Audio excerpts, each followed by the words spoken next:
Hey, good morning, everybody. Peter Kama here with the Kama Real Estate Group at Keller Williams. It is Friday. It is 8:30. It is time for coffee talk. Hope you guys are doing well. Super excited about being here today. Got some really interesting statistics to share with you here in just a few minutes. Want to touch base on a few things prior to doing that, but super excited about some of the things I want to talk to you about today. I hope everybody had a really good 4th of July. We certainly did. Did you get out and see any fireworks? If so, what fireworks did you get out and see? The Raleigh fireworks moved from downtown, I think they did, back down to the fairgrounds. Wake Forest fireworks went off without a hitch. But I hope you had a good 4th of July. I will tell you, to me, 4th of July isn't fireworks. And I know what the true meaning is about independence and certainly our soldiers and what they mean to us. But let me share with you what we really get excited about at our house, and that is the making of ribs.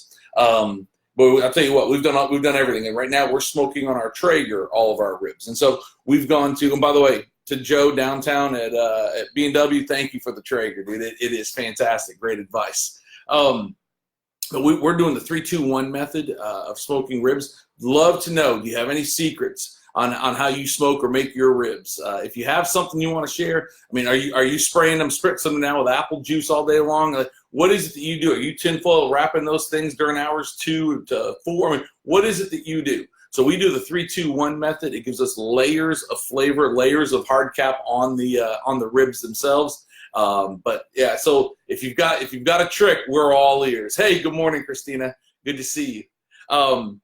So question for all you dog lovers out there. My dog Ozzy, who you all know, I'm totally in love with my dog Ozzy. He and I are good buddies. He loves to go for car rides. Will not get near an open window in the car. Scared to death if he rides anywhere except the way back. You know, I see these dogs with their tongues and their heads hanging out the window. I see pictures of your dogs out there doing these kind of things.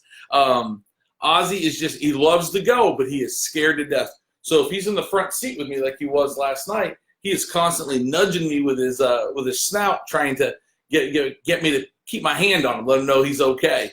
But how do your dogs do? I mean, and how did you break them of that? Because like I said, he won't. If I put the window down, he leans to the middle even more. Scares the bejeebers out of him. So, yeah, just a question there, guys. So Wegmans is coming to Wake Forest. We're going to talk about that here in a second. Wegmans is coming to Raleigh, and there's one coming to Wake Forest, and people are going bonkers. My little son, my 11-year-old Camden, who's now 12, by the way, as of last week, he loved Wegmans. I took him to a Wegmans. We went to an Orioles game, stopped by a Wegmans while we were up there, and he loves it. So he's all about telling everybody how cool Wegmans is.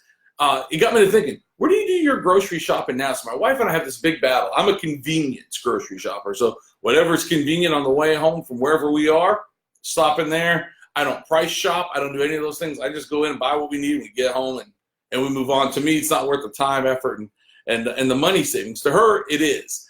Jennifer uses a combination. Hers is almost like a recipe, right? She uses a recipe for shopping to go home and make recipes. Jennifer loves to go make a trip to Lidl and Whole Foods, which couldn't be more opposite ends of the spectrum, right? And I think part of that is because she can get specialty items at Whole Foods that she can't get other places, and Lidl's prices are ridiculously good. The problem I have with Lidl, especially the one in Wake Forest, guys, has nothing to do with the store. It's the traffic trying to get in and out, the traffic patterns. To me, it's just inconvenient. So are you a convenient shopper, or where do you do your grocery shopping? Are you you bring a book of coupons with you? Like, how do you shop? I'm curious, because Jennifer and I have been having this conversation an awful lot lately. Anyhow, so that being said, a couple of big things happening in the world right now. There are a lot of school orientations going on, right? All the year-round tracks are all back in or about to get back in. The traditional calendar schools are starting to look, and they can see the light at the end of the tunnel. The parents can, anyhow, about getting the kids back to school. So with all that happening right now, I'm going to be, we don't post that picture where the kid says first day of second grade or whatever. And I know a lot of people do it. It's a great way to show, the growth of your kids, the first day and the last day, that kind of thing. For us, truthfully, the emotions are starting to get there. We've got a sophomore in the house now. On Monday, our son Cole will be a sophomore in high school.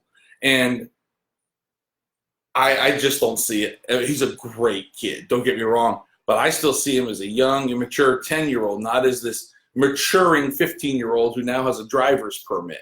For those of you that have been through this and have kids that are older or have graduated, Talk to me a little bit about that. I am all ears. I want to learn from you the emotions of knowing that, shoot, in 36 months, which isn't very long, Cole's out of the roost. He's gone.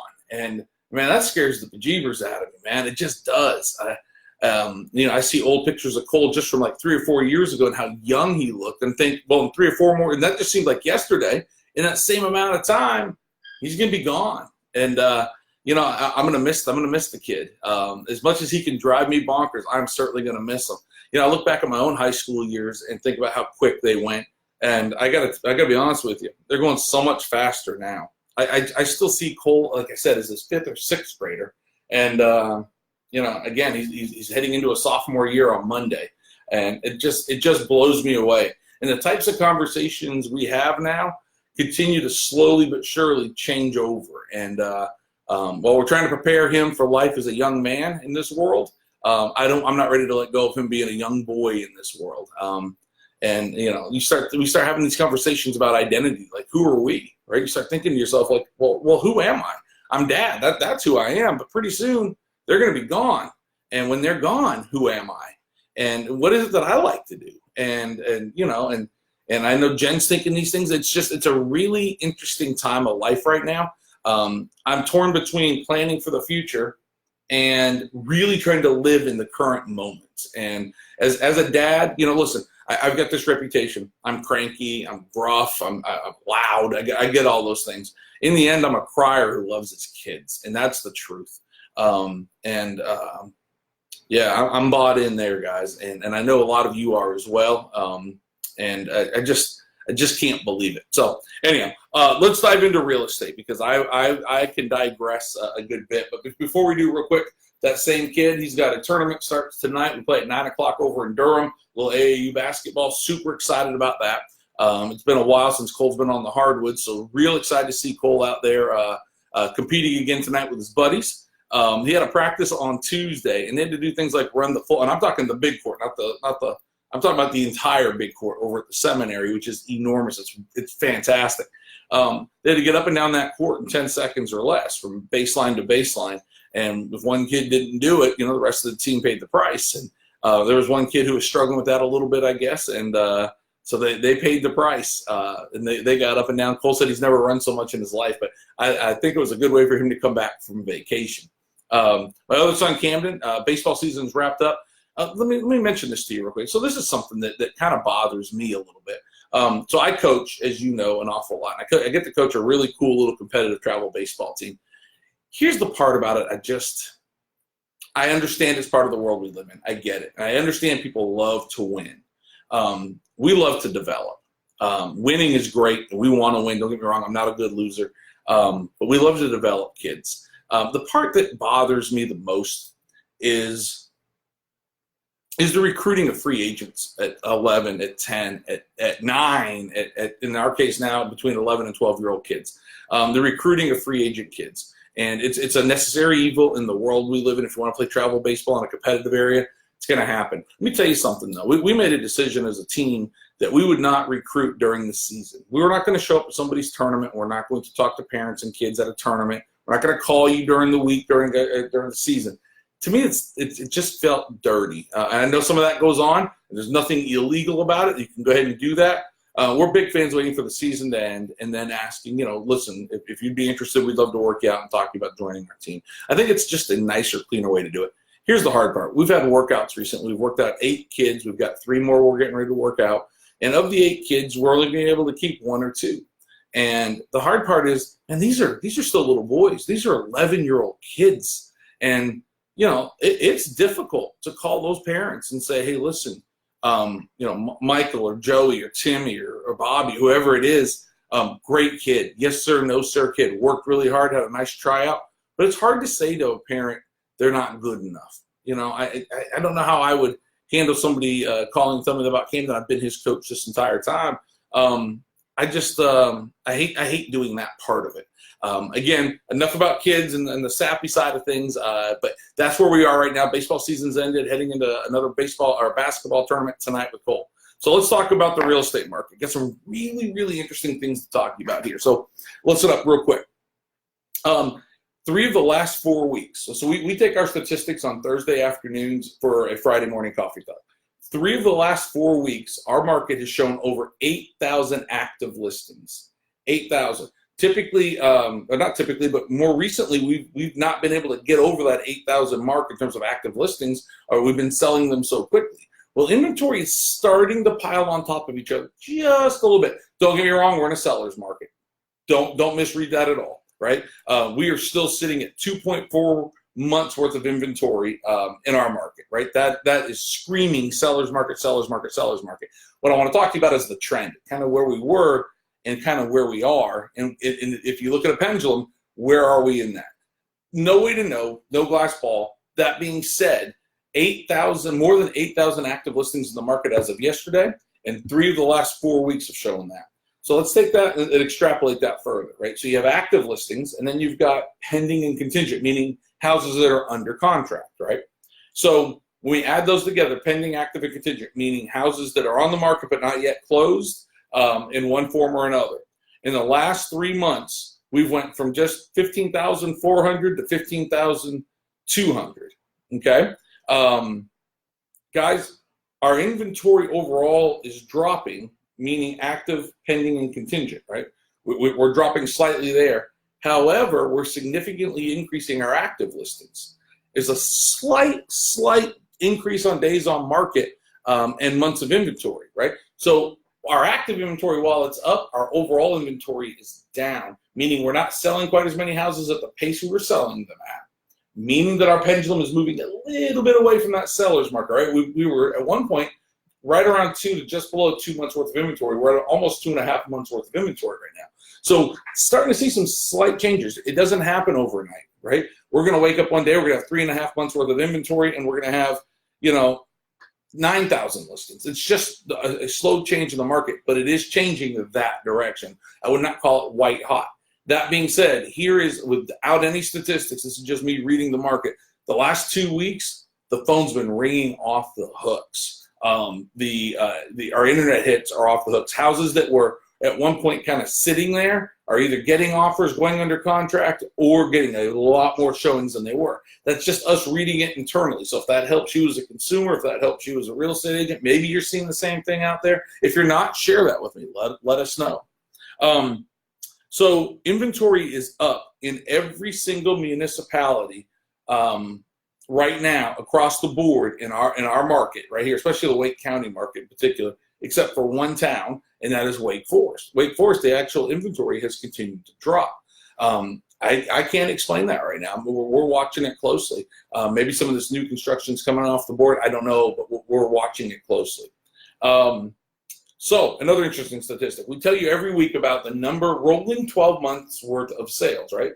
And I'm going to give you a little bit of history, but before that, I'm going to tell you kind of where we are right now. So for our 8th straight week, we are over 40,000 sales in a 12-month window, meaning if we went back 12 months from today, in that 12-month window, our market has sold over 40,000 homes. So remember that number, 40,000. That's 8 straight weeks that we've been over that number. The reason I mention that is, let's go backwards here a little bit. In 2018 and 2017, we're at about 39,500. So we've sold, 500 more homes in the past 12 months than we typically do. Not a huge change there, right? Let's go back to 2016. We only sold 37,300 homes in that year. Okay, so now we're talking about 3,000 homes different. If we go back a year before that, we were down to 33,000. The year before that, in 2014, 31,000 homes. Now we're selling 40,000 homes. 2014 was a good year. We were still coming out of the recession. Let's go back a little further. Let's go back to what we were doing in 2007 when the market was white hot. You'll be surprised to know in 2007, with the number of people we had living here, which is a lot less then than it is now, right? We're talking 12 years now. We sold 34,215 homes in 2007. 34,215 homes. We're selling 40,000 now.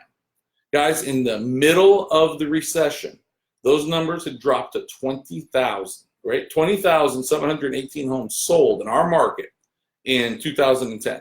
20,000 then, 40,000 now. The increase of people, the increase of the economy, right? I find it really, really interesting. What we are not seeing is a decline in that number, right? Everybody keeps talking about this recession, the shift, the way things are changing. I think our earlier numbers prove and show that this is a slow progression into a shifting market, not the slap you in the face, the world is falling apart kind of a change we were having in 2008, 2009, 2010. Again, no crystal ball in the way to predict that, but we watch these numbers closely every single week. And what they're saying right now is that we're in a slight shift, which we need a slight adjustment. But an adjustment is different than a recession. All right. Couple things. We talked about Wegmans earlier, right? So we talked about what is your favorite grocery store? Where do you like to shop? Those kind of things. I saw a question posted earlier this week on Facebook that really piqued my interest, and that is, what is your town missing? Not just from a grocery store perspective, but what is your town missing? The answers were all over the board, mostly restaurants, by the way, but the answers were all over the board. Whether it be a Cracker Barrel or a Wegmans or a you name it, right? All sorts of things. It made me think, like, what is it that I miss from my childhood that would make this feel more like home to me? And we had a little place called Derry's, D-E-R-Y, Derry's Drive-In. It's a place you can go get whole belly clams, right? It was like a seafood shack kind of a thing in New England. And it had soft serve ice cream. We called them creamies. And they came with, for those of you from New England that are watching, they had jimmies and sprinkles, right? I would love to have some sort of a place like that here in Wake County, where you could go and it feels, or you can get whole belly clams, or you can go get a lobster roll and clam strips and oysters or whatever it is. A little more of that New England style seafood. I know the pricing would be ridiculous here. I get it, but from my perspective, I thought that would be a cool thing. A couple things happening in the town of Wake Forest. For those of you that don't know, have you been downtown lately? If you haven't, get down there and go see Powerhouse Row, right there at the corner of South White and Elm, not far from Over the Falls Deli, just down the road from White Street Brewery. Go check out Powerhouse Row. It's a mixed-use building going up that will have retail on the first floor and then living quarters above there. It's going to be beautiful. It's going to be a great addition down. It's already changed the feel, the landscape of downtown. So if you haven't driven through downtown recently, take a few minutes to go do that. Watch this project come along. Number two, the Wegmans is coming on 77 acres up here off of Ligon Mill Road. Super excited about that. And then number three, if you've not been to Joyner Park and looked at the brand new community center that's going to open this fall, it is a gorgeous building that fits into a gorgeous park setting. We'll get some pictures up on our Facebook page for you guys sometime this coming week. But take a look at that. It is really special. Final thing, we always try to give you a little piece of education about the real estate market, right? This week, we're going to talk briefly about home warranties. So many people, and the confusion about home warranties remains out there, that they don't understand the difference between a home warranty and homeowner's insurance. Homeowner's insurance is something you have to carry if you have a mortgage on your home that protects you against catastrophic incidents on your house, right? Or somebody getting hurt, those kind of things. A home warranty is about the mechanicals of your home, right? Plumbing, electricity, appliances, those kind of things. And what it is, it's a yearly fee, typically between $400 and $700, somewhere in that range, depending on how many add-ons you pick and what company you choose. And there's a bunch of companies out there. What it does is, if something were to break, let's say you had a problem with a couple of outlets and your microwave.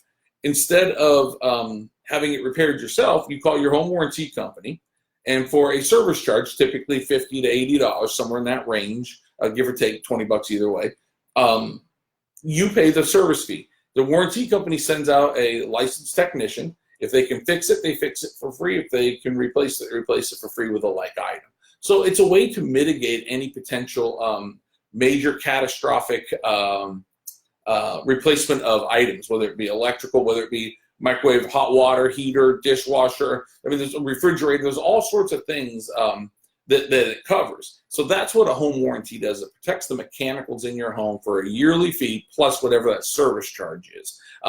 We've had a warranty when we were first starting out in our house, and we didn't have a lot of extra cash in the bank. We kept a warranty on the home, and it came in handy when you had to replace a heating and air conditioning unit, $6,000. We didn't have the $6,000 at that time to go ahead and replace it. So we paid I think it was a $60 service fee. They couldn't fix it any longer. It had to be replaced. We did have to pay for an upgrade of some wiring, which cost us about $100. They won't pay for the upgrade, but they brought in brand new units at that time and replaced them for $6,000. And we were keeping, I think it was $400 home warranty on our house at the time. Anyhow, that's what a home warranty is. I hope you guys are having a great week. Really look forward to reporting to you how this basketball tournament went. And hopefully this heat breaks a little bit and everybody gets a chance to get outside and enjoy a little bit of this weather. Y'all take care, and we'll talk to you later.